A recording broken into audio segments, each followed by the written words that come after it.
An electrical guitar works by using pickups to convert the vibrations of the guitar strings into electrical signals.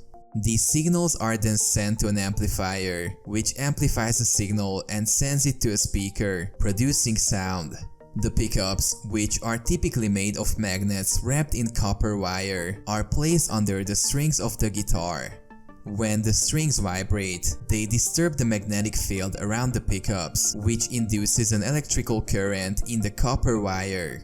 This electrical signal is then sent through a cable to an amplifier, where it is boosted and modified by various electronic components, such as tone and gain controls. The amplified signal is then sent to a speaker, which converts the electrical signal back into sound waves that we can hear. The sound of an electric guitar can be further shaped and modified by using effects pedals, which can add distortion, delay, or other effects to the signal before it reaches the amplifier. The electric guitar is a complex system of electronic components and mechanical parts that work together to produce the iconic sound that has made it one of the most popular musical instruments in the world.